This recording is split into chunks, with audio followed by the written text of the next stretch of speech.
નમસ્કાર વિદ્યાર્થી મિત્રો, વિષય ગણિત, ધોરણ 2, પ્રકરણ 4, પડછાયાની વાર્તા.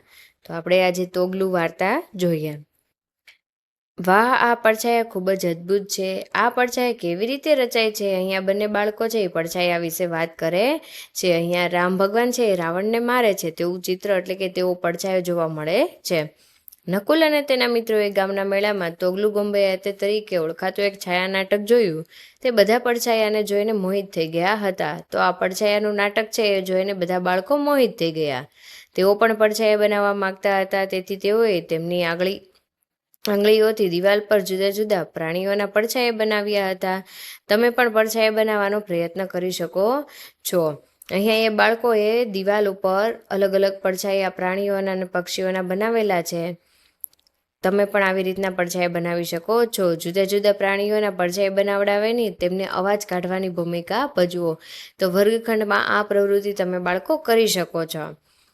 ક છે, શું તમે તમારો પડછાયો અથવા ઝાડ, કૂતરો, ગાય, અન્ય પ્રાણીઓનો પડછાયો જોયો છે? હા, તો આપણે ઘણીવાર રસ્તા પર જતા હોય ત્યારે આ બધા પડછાયો જોયા હોય છે. ખ, આપણે ક્યારે પડછાયો જોયો છે? હા, વસ્તુ પર જ્યારે પ્રકાશ પડે છે અથવા તો પડવાથી આપણને પડછાયો જોવા મળે છે. પડછાયો ક્યારે અદૃશ્ય થઈ જાય છે? તો પડછાયો છે જેના ઉપરથી પ્રકાશ વયો જાય છે ત્યારે એ અદૃશ્ય થઈ જાય છે. પડછાયા સાથેની મજા. અહીં આપણને થોડાક આકારો આપેલા છે, તેના ઉપર પડછાયા પાડવામાં આવેલા છે અને તે આકારો પાછળની સાઈડ અને પડછાયો કેવો રચાય છે એ આપણને જોવા મળે છે. અહીંયા ઘન આપેલો છે જેનો પડછાયો છે એવો જ દેખાય છે. અહીંયા શંકુ આકાર છે, તેના સાઈડમાંથી પડછાયો આપવાથી ટૂંકો પડછાયો જોવા મળે છે.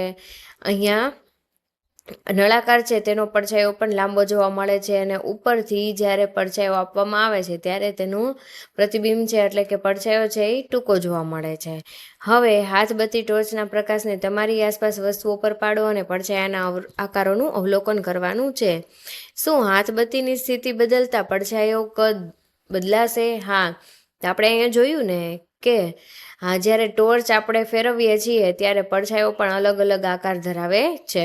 દિવસના કયા જ સમયે તમારો પડછાયો સૌથી લાંબો હોય છે? તો દિવસના સવારે અને સાંજે આપણો પડછાયો છે એ લાંબો જોવા મળે છે. દિવસના કયા સમયે તમારો પડછાયો સૌથી ટૂંકો હોય છે? જ્યારે આપણી માથે જ જ્યારે પ્રકાશ પડે છે ત્યારે આપણો પડછાયો છે એ સૌથી ટૂંકો હોય છે. અહીંયા આપણે જોઈ શકીએ ગોળ ઉપર જ આપણે ટોર્ચ રાખીએ છીએ તો તેનો પડછાયો છે સૌથી ઓછો જોવા મળે છે. ચાલો અનુકરણ એટલે કે ટ્રેસ કરીએ. તમારી આસપાસની વસ્તુઓ આકારો અનુકરણ કરો. ઉદાહરણ તરીકે ભૂસવાનું રબર, પાંદડું, દિવાસળીની પેટી, સીસા પેન, પેન્સિલ, અણી કાઢવાનો સંચો, રંગીન સીસા પેન વગેરે.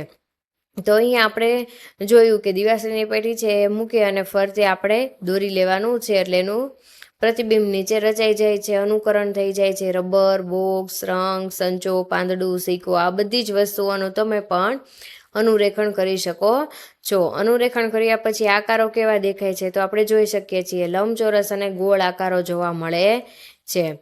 તો સરખા અનુકરણવાળી વસ્તુઓના નામ લખો. બાટલીનું ઢાંકણ કેવું હોય છે? ગોળ હોય છે. તેવી જ બીજી વસ્તુઓ જોઈએ તો સિક્કો, કેરમની કુકરી, ગ્લાસની કિનારી, આ બધું છે ગોળ આકાર જોવા મળે છે. ભૂસવાનું રબર હોય છે, લંબચોરસ હોય છે. તેવું જ બોક્સ, સંચો અને સ્કેલ, આ બધું પણ લંબચોરસ જોવા મળે છે. હવે સંતાકુકડી. વર્તુળ અને ગોળ એટલે કે લંબચોરસ સંતાકુકડી રમી રહ્યા છે. લંબચોરસ વર્તુળથી છુપાયેલો છે. અહીંયા બધા આકાર છે એ સંતાકુકડી રમી રહ્યા છે. વર્તુળ અને લંબચોરસ છે એ બંને છે એ સંતાકુકડી રમી રહ્યા હતા, જેમાંથી લંબચોરસ સંતાઈ ગયું છે. પછી ગોળ છે એ અંક બોલે છે, 1, 2, 3 એમ 10 સુધી કાઉન્ટ કરે છે. મારે ક્યાં છુપાવવાનું છે? ત્યારે લંબચોરસ કહે છે, હવે મારે ક્યાં છુપાવવું? અરે, પગરખાના ખોખામાં. આ જો લંબચોરસ છે એ પગરખાના ખોખા જેવું જ દેખાય છે, તો તેની પાછળ પણ તે છુપાઈ શકે છે. ત્યારે ગોળ કહે છે, હું આવું છું. ત્યારે હું પગરખાના ખોખાની સપાટી જેવો દેખાઉં છું, હું તેની પાછળ સંતાઈ જાઉં છું. લંબચોરસ છે એ પગરખાના સપાટીની પાછળ સંતાઈ જાય છે. તમે ક્યાં છો? તમે ફોટો ફ્રેમની પાછળ છો. ફોટો ફ્રેમ પણ લંબચોરસ છે, તેથી ગોળ કહે છે તમે ફોટો ફ્રેમની પાછળ છો. ત્યારે તમે ક્યાં છો? શું તમે ટીવીની પાછળ છો? ગોળ કહે છે તમે ટીવીની પાછળ છો. ટીવી પણ લંબચોરસ આકારની છે. મેં તમને પકડી લીધા. ગોળ કહે છે હવે મેં તમને પકડી લીધા છે. તમે પગરખાના ખોખાની પાછળ જ છો.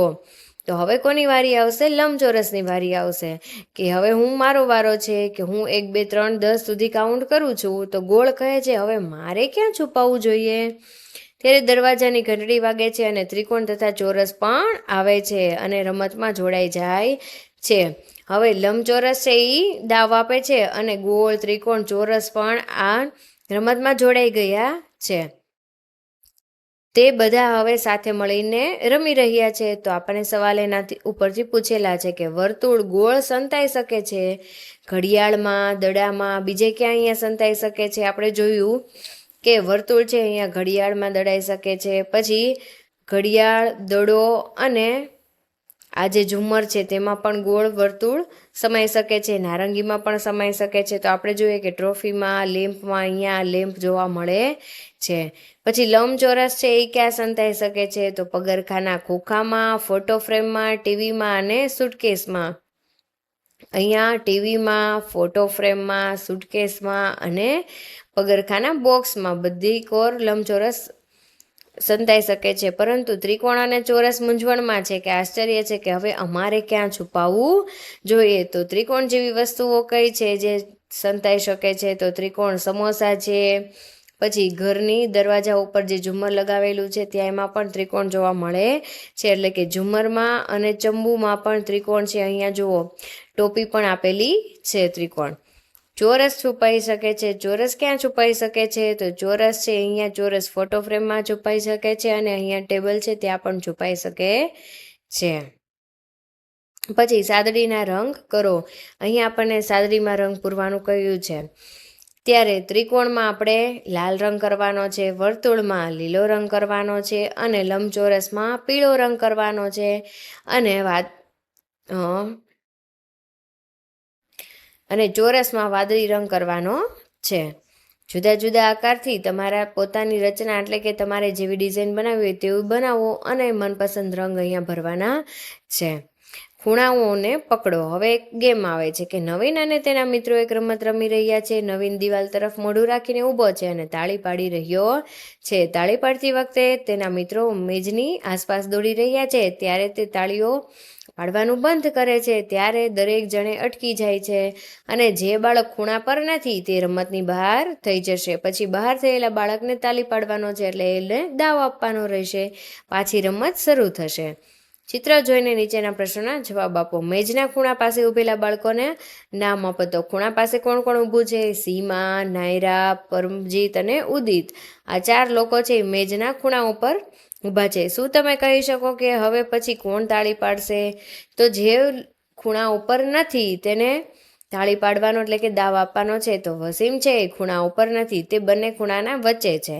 વસીમ ક્યાં ઊભો છે? મેજની બાજુમાં ઊભો છે. શું આ રમત ગોળ મેજની આસપાસ રમી શકો છો? ના, ખૂણા ન હોય તે વસ્તુમાં આપણે આ રમત રમી શકતા નથી. આપણી આસપાસની સીધી ધાર ધરાવતી વસ્તુઓના નામ આપો.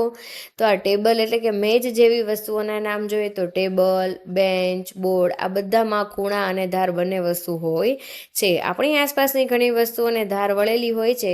કેટલાક ઉદાહરણ જેમ કે તમારી આસપાસ જોઈએ તો આપણે દડો, ઘડિયાળ અને તરબૂચ આવી રીતના અલગ અલગ ગોળાકાર હોય છે જેમાં ધાર હોય છે એ વક્ર એટલે કે ગોળ વળેલી હોય છે. ચાલો વિચારીએ. વળેલી ધારને વસ્તુઓને કેટલા ખૂણા હોય છે? તો આપણે જોયું કે તરબૂચમાં એક પણ ખૂણો જોવા મળતો નથી. સીધી અને વળેલી એમ બંને આકારના ધાર ધરાવતી વસ્તુઓના નામ લખો. તો સીધી અને વળેલી કઈ કઈ આવશે? એક ટોર્ચમાં સીધી પણ હોય છે અને થોડીક વળેલી પણ હોય છે. ચમચામાં પણ એમ છે અને ગળણી હોય છે આપણે જે ગાળવાની એમાં પણ એવું જ હોય છે. પછી ઓરિગામીની મજા. અહીંયા આપણને એક ગેમ આપેલી છે. એક કાગળ લો અને તેને વાળીને એક ચોરસ કાગળ બનાવો. અહીંયા પહેલા છે એક કાગળ લીધેલો છે અને તેને ચોરસ રીતે કટ કરી લીધો છે. પછી તેને કેટલા ખૂણા જોવા મળે છે? 1 2 3 અને 4 ખૂણા જોવા મળે છે. ચિત્રમાં બતાવ્યા પ્રમાણે 2 ખૂણાને જોડી દેવાના છે. હવે આ ખૂણાને અહીંયા જોડી દેવાનો છે. તમને જે આકાર મળે છે તેના પર સાચાની નિશાની કરો તો આપણને કયો આકાર મળે છે? આ ત્રિકોણ આકાર મળે છે. આ આકારમાં કેટલા ખૂણા છે? 1, 2 અને 3 ખૂણા છે અને 3 ધાર પણ આવેલી છે. ત્રિકોણ બનાવવા માટે કાગળને ફરીથી અડધા ભાગમાં વાળો અને પછી તેને ખોલો. હવે આને શું કરવાનું છે? પાછું અહીંયા ખૂણાના બને છે એમાં પાછું ત્રિકોણ વાળીને બંને ભાગને ખોલવાના છે. હવે ત્રિકોણની ખૂણેથી હવે ત્રિકોણના બે ખૂણાથી બે ત્રિકોણ બનાવો. હવે બે ખૂણે આપણે એક એક ત્રિકોણ રચવાના છે. હવે કેટલા ખૂણા બનશે? તો અહીંયા જે તૈયાર થયું છે તેમાં કેટલા ખૂણા બનશે? 9 ખૂણા બનશે. ત્રીજા ખૂણાને ઉપર તરફ વાળીને આકૃતિમાં બતાવ્યા પ્રમાણે નાક અને આંખ બનાવો. આ જે ખૂણો છે એને ઉપરની તરફ વાળી દેવાનું છે અને આને પાછળની તરફ વાળી દેવાનું છે. પછી અહીંયા નાક અને આંખ દર્શાવવાના છે. તમારો કાગળનો કૂતરો તૈયાર છે. શું તમે ચોરસ કાગળને એવી રીતે વાળી શકો છો કે જેથી ચાર બાજુ આકૃતિવાળું બનાવી શકાય? હવે તેને કેટલા ખૂણા હશે? તો આપણે જોયું કે ચારેય સાઈડ ખૂણો રચાય છે. આ ચોરસ બને છે જેમાં 4 ખૂણા જોવા મળે છે. પેટર્ન. હવે બાટલીનું ઢાંકણ, ભૂસવાના રબર, સીસા પેન વગેરે જેવા જુદા જુદા આકારની વસ્તુઓને છાપથી ડિઝાઇન બનાવવાની છે. અહીંયા સંચો લીધેલો છે અને એની છાપ પાડેલી છે. પછી પાનની છાપ પાડેલી છે, પેન્સિલની. તેવી જ રીતના તમે સિક્કાની છાપ બનાવી શકો છો અને સોડા બાટલીનું જે ઢાંકણ હોય છે તેની પણ છાપ બનાવી શકો છો. રાધા તેના હાથ પર મહેંદી લગાવી રહી છે અને તમે પણ તમારા હાથના છાપ કાગળ ઉપર પાડીને મહેંદીની ડિઝાઇન બનાવી શકો છો. તો વિદ્યાર્થી મિત્રો, આ તમારે જાતે કરવાનું છે. ચાલો કરીએ. નિત્યા પાંદડા સાથે રમી રહી છે અને પેટર્ન બનાવી રહી છે. અહીં પણ તમારે પાંદડાઓની પેટર્ન જાતે બનાવવાની છે. નીચેની પેટર્ન આગળ વધારો. હવે અહીંયા આપણને થોડીક પેટર્ન આપેલી છે. ઉપર એરો જાય છે, નીચે એરો આવે છે. તો આપણે આ પેટર્નને આગળ વધારવાની છે. પછી અહીંયા આપણને ફૂલની ડિઝાઇન આપેલી છે. 1 પાંદડી, 3 પાંદડી અને 5 પાંદડી.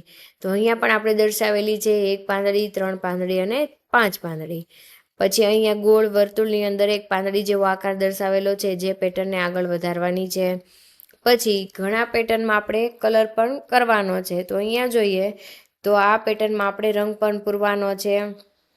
ચોરસ બોક્સ આપેલું છે તેમાં આપણે 2 ચોકડી બનાવવાની છે અને અહીંયા આપણને રંગ આપેલો છે. પછી અહીંયા આપેલો છે. તો આપણે વર્તુળની જેમ ફરતી સાઈડ રંગ આવે તેવી રીતના એકમાં અહીંયા, પછી અહીંયા અને અહીંયા રંગ દર્શાવવાનો છે. અહીંયા 1 એરો આપેલો છે, એક ઉપર જાય છે, એક નીચે આવે છે. એમ પણ 2 એરા આપેલા છે. અહીંયા 3 એરા છે, અહીંયા 4 એરા, 5 એરા ને 6 એરા ઉપર જાય છે, પછી નીચે આવે છે. આ પેટર્નને પણ આગળ વધારવાની છે. ક, ખ, ગ, ઘ, ચ અને ચ, છ. પછી આ બધી પેટર્ન એવી છે કે આપણે કલમ ખટારો લખ્યો છે, ક લખ્યો છે, તો તેને કાચમાં જોતા તેનું પ્રતિબિંબ કેવું દેખાય છે, ઊંધું દેખાય છે, તે અહીંયા દર્શાવવાનું છે. તો છ અહીંયા દર્શાવેલો છે તેનાથી ઉલટું અહીંયા પ્રતિબિંબ દેખાય છે. અહીંયા દિવાલની રચના હોય તેવો આપણને આકારો આપેલા છે, જેથી તમે અહીંયા પણ રંગ પૂરવાના છે. કીકુ સસલું ચોથી લાદી પર કૂદકો લગાવે છે. તે ભૂલી ગયો છે કે હવે ક્યાં કૂદકો મારવાનો છે. આ કીકુ સસલું છે એને ચોથી લાદી ઉપર કૂદકો માર્યો છે. હવે વચ્ચે 2 સંખ્યા મૂકીને કૂદકો મારતા હવે ક્યાં આવશે આપણે કહેવાનું છે. તો અહીંયા જોઈએ 1 થી 4 ઉપર, 4 થી 7 ઉપર, 7 થી 10, પછી 13, 16, 19, 22, 25 અને 28.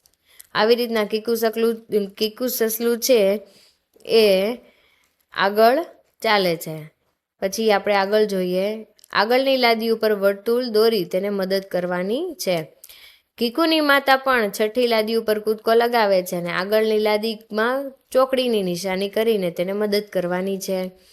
તો જે કીકુની માતા છે એ પણ 1 થી 6 લાદી ઉપર કૂદકો લગાવે છે, પણ તે ભૂલી ગયા છે કે હવે કઈ લાદીમાં આવશે. તો તેને આપણે મદદ કરવાની છે ચોકડી કરીને. અહીંયા 1, પછી 6, પછી 11 ઉપર આવશે 6 છોડતા, પછી 16 ઉપર, પછી 21 ઉપર, 26 ઉપર અને અહીંયા 31 ઉપર, તેમ તે પેટર્ન આગળ વધારવાની છે. ચાલો કરીએ. નીચેની પેટર્ન આગળ વધારો. અહીંયા આપણને 5, 10, 15 એટલે આપણે જોઈ શકીએ છીએ 5માં 5 ઉમેરતા 10 થશે. તો 5, 10, 15, 20, 25, 30, 35 અને 40. 7 નો ઘડીયો બોલીએ તો, અથવા તો 7માં 7 ઉમેરીએ તો 14, 14માં 7 ઉમેરીએ તો 21. તો 7, 14, 21, 28, 35, 42, 49 અને 56. હવે 1માં 6 ઉમેરતા 7, 7માં 6 ઉમેરતા 13, પછી 13માં 6 ઉમેરતા 19, 25, 31, 37 અને 43. તો અહીંયા વિદ્યાર્થી મિત્રો આ ચેપ્ટર છે એ પૂર્ણ થાય છે. જો તમને મારો વિડીયો પસંદ આવ્યો હોય તો મારી ચેનલને લાઇક, શેર અને સબસ્ક્રાઈબ કરતો.